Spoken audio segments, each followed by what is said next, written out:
Salutations chers camarades soviétiques, j'espère que vous allez bien et vous voici en train d'écouter la nouvelle radio soviétique mensuelle de la RDPRF. Pour ceux et celles qui ne sont pas d'ici, c'est la République démocratique populaire révolutionnaire de France qui fait partie de l'Union des républiques socialistes soviétiques depuis 1944. Grâce au secrétaire général Nicolas Lemitch, en chef du Parti communiste soviétique français, nous avons pu avoir accès à notre demande concernant cette radio. Ouais, tu parles, s'il avait pu accélérer ce grand guignol. Qui?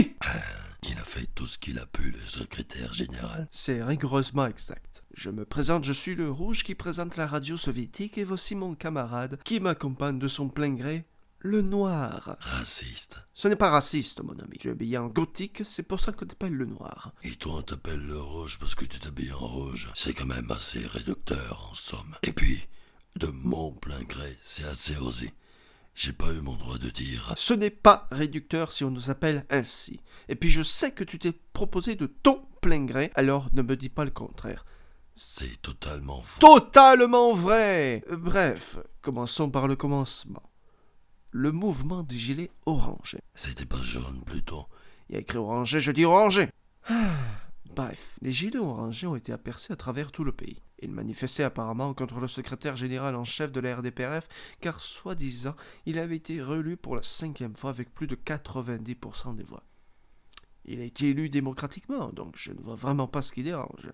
Vraiment, moi aussi. Vraiment? Vraiment?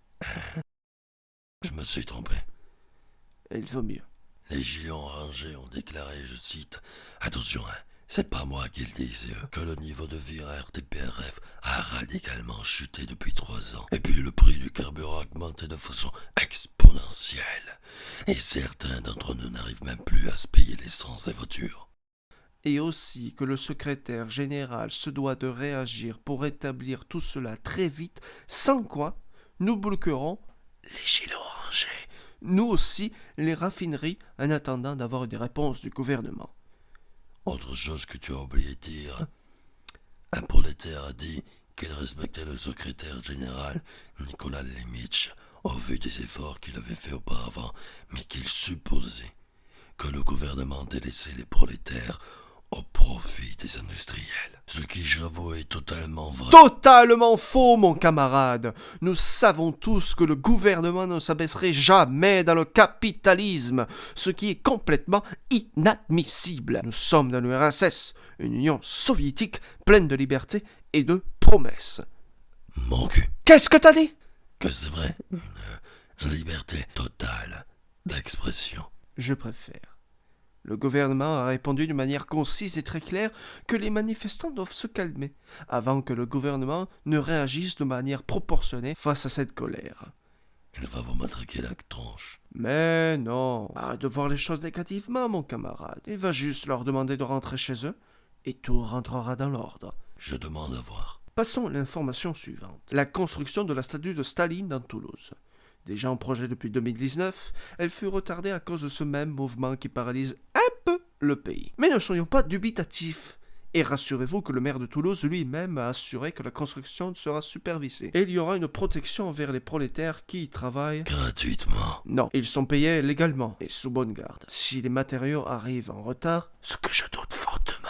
Mais soyons rassurés que le maire ne laisserait jamais passer la construction de la statue de Staline en deuxième point. Elle sera terminée dans le mois prochain ou dans 2 mois.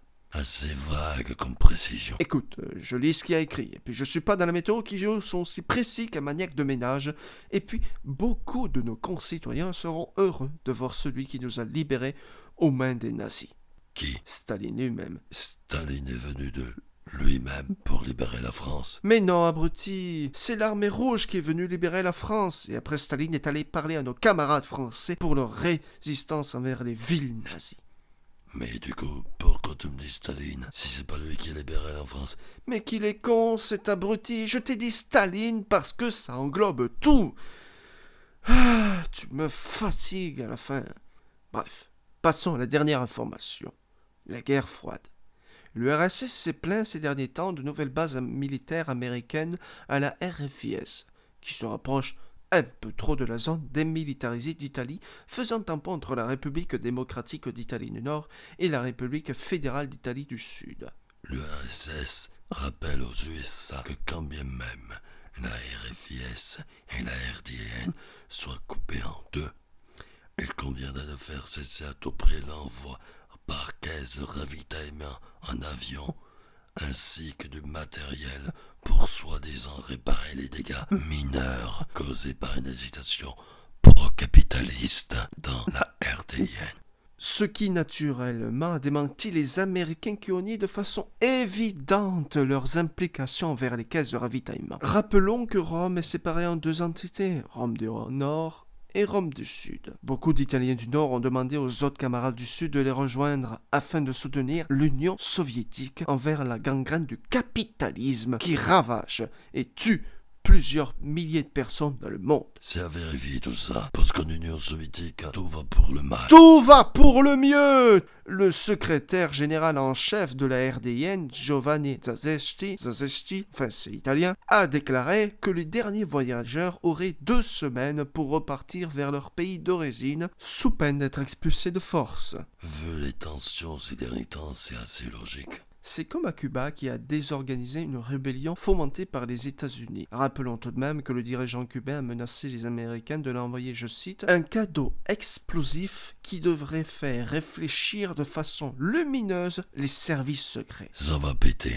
Bien évidemment, les tensions restent vives entre nos alliés et ceux des capitalistes. Mais n'ayez crainte, le secrétaire général en chef de l'URSS, Vladimir Volkov, surnommé par ses adversaires le loup de la mère patrie, nous sauvera tous autant que nous sommes prolétaires de surcroît, des jagissements contraires à notre bonheur à tous. On se retrouve d'ici un mois, chers camarades, et ne vous inquiétez pas, l'Union soviétique veille sur vous, et vive la RDPRF.